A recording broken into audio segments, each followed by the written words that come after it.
Selamat datang kembali pada sesi exploratory spatial data analysis. Kita lanjutkan. Kali ini kita akan membahas tentang bagaimana mapping, visualisasinya, dan apa yang disebut dengan smoothing.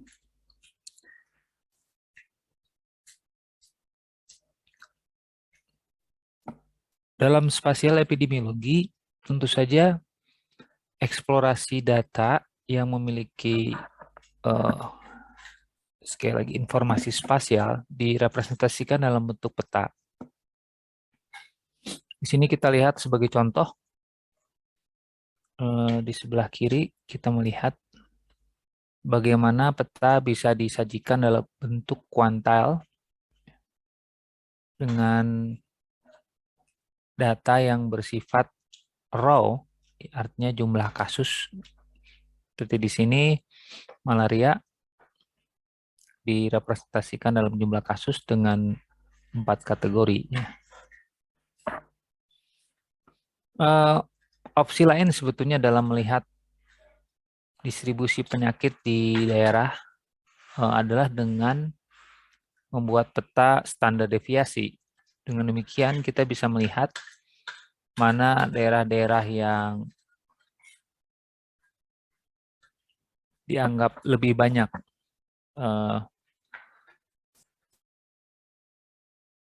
kejadian penyakitnya dan mana daerah-daerah yang lebih kurang kejadian penyakitnya, sebagaimana di sini direpresentasikan dengan warna merah sebagai daerah yang lebih tinggi daripada rata-rata, sedangkan biru di sini merepresentasikan daerah dengan kejadian yang lebih rendah dari rata-rata.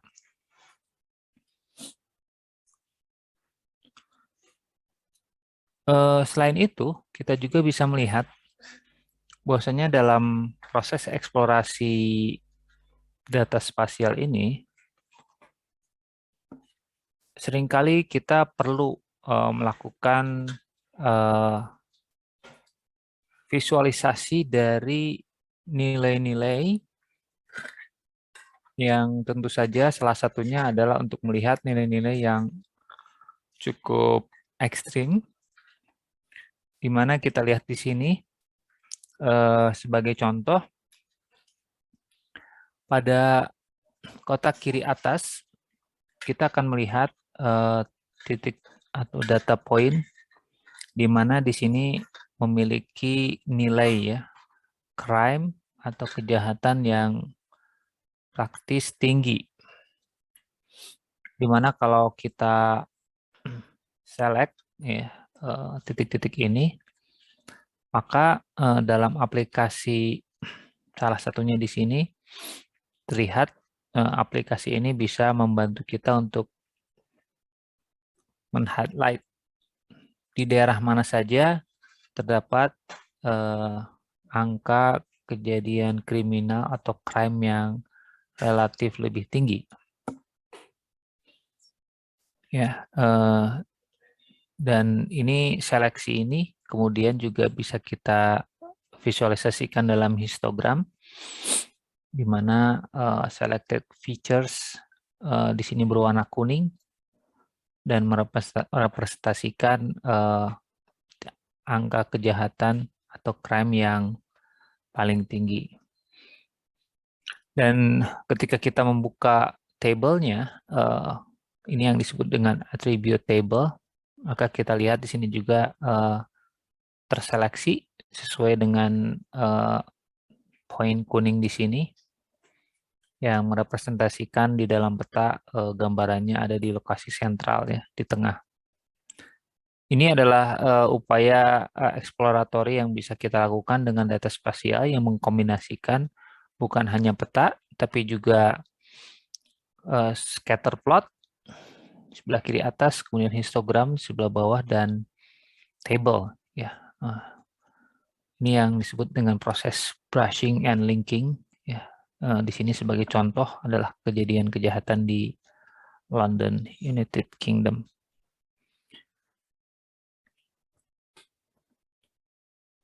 Di sini juga contoh lain di mana histogram ini membantu kita untuk kemudian nanti melihat data yang memiliki nilai yang sangat tinggi, ya, sehingga kita bisa mengetahui di mana letak dari daerah-daerah dengan data yang memiliki nilai yang kita anggap sebagai outlier.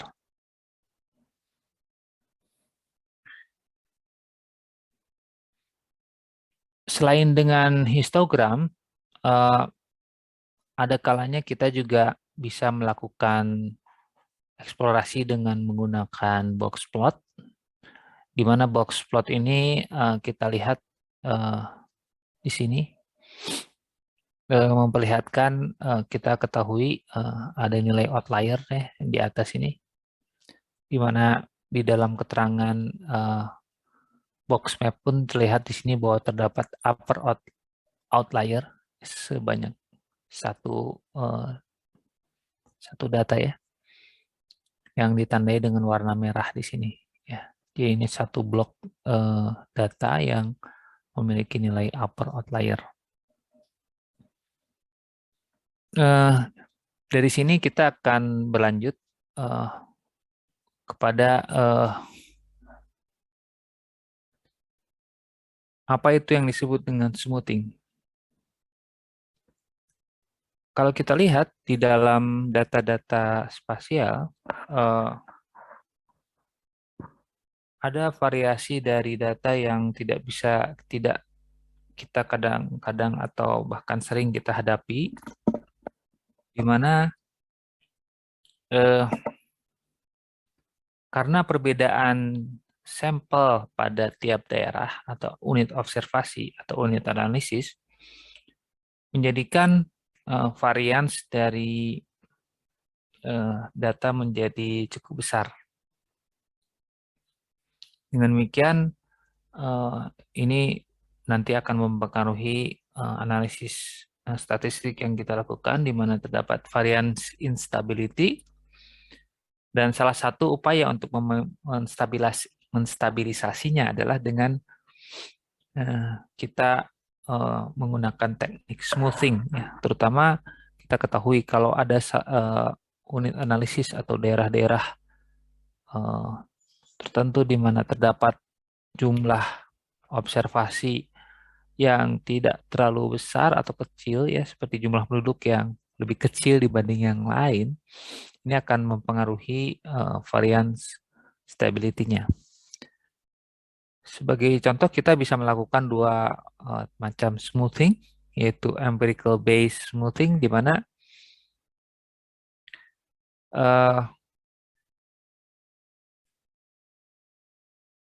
dalam proses smoothing berdasarkan empirical bias ini,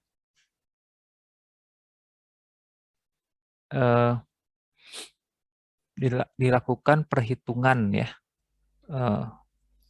nilai rata-rata yang dihitung dari seluruh, ya, nilai dari seluruh area, ya. Ini yang kemudian nanti akan dijadikan sebagai patokan dalam smoothingnya. Sementara teknik lain yaitu spatial empirical base menggunakan rata-rata yang berdasarkan dari nilai yang berasal dari tetangganya saja, sesuai dengan neighborhood weight atau definition yang kemudian nilainya tentu saja nanti akan berbeda karena akan dilakukan penghitungan rata-rata pada tiap daerah, ya.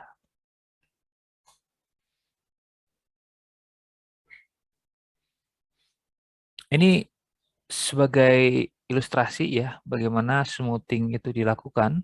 Misalkan dalam hal ini kita memiliki 5, ya, daerah, di mana 5 daerah ini kita lihat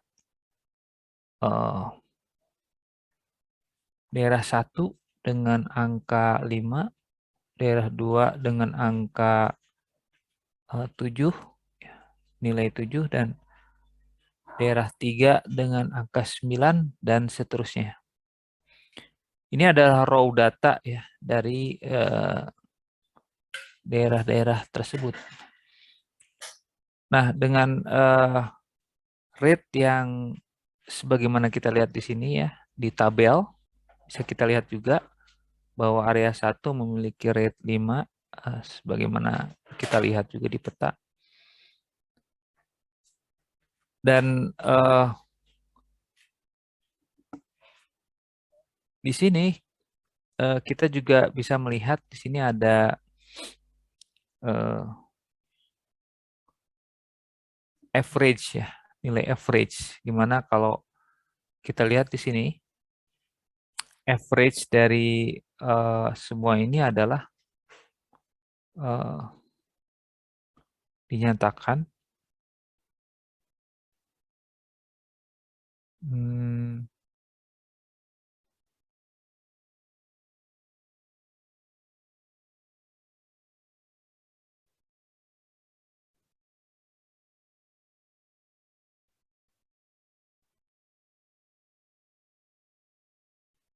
digunakan ya, digunakan sebagai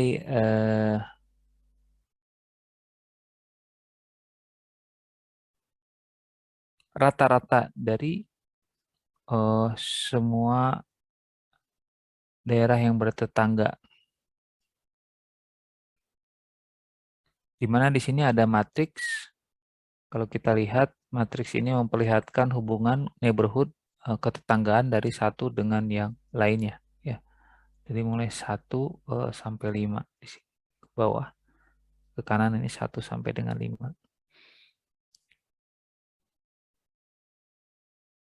Sebagai contoh, di sini 1 hanya bertetangga dengan 2 saja.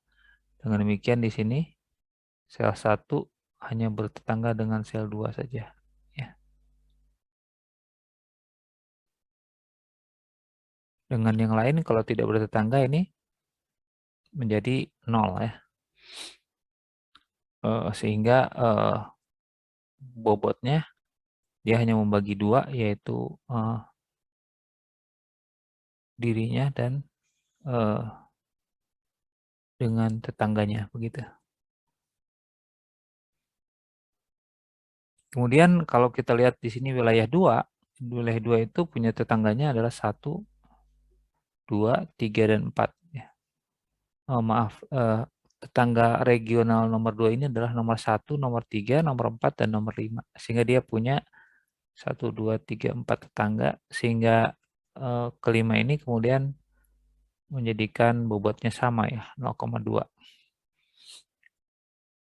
Dari sini kita ilustrasikan area 1 ya, summated rate-nya adalah 0,5 dikali 5 ditambah 0,5 dikali 7.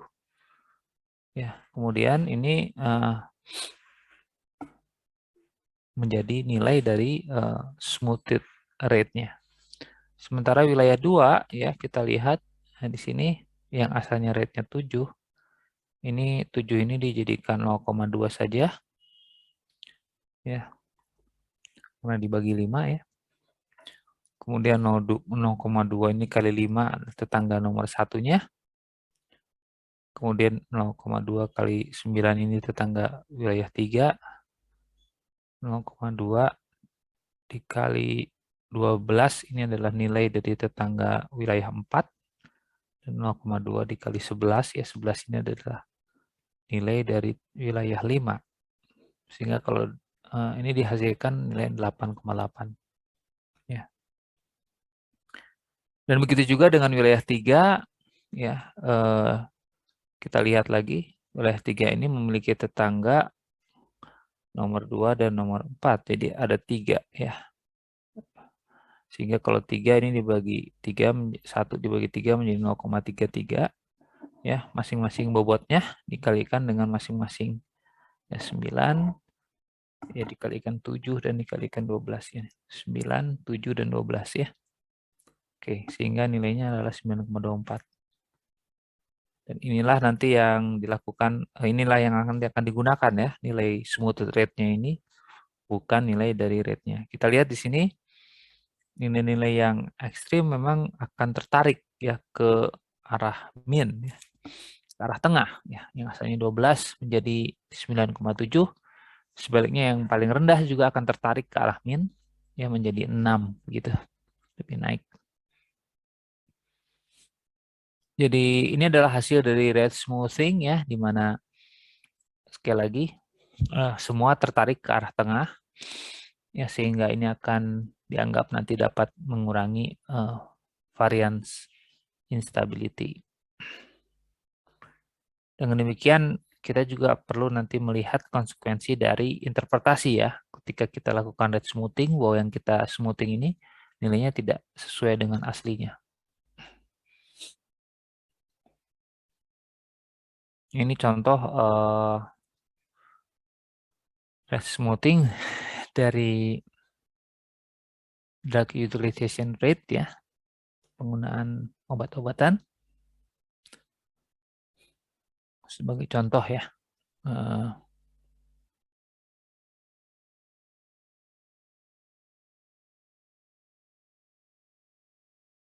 Oke.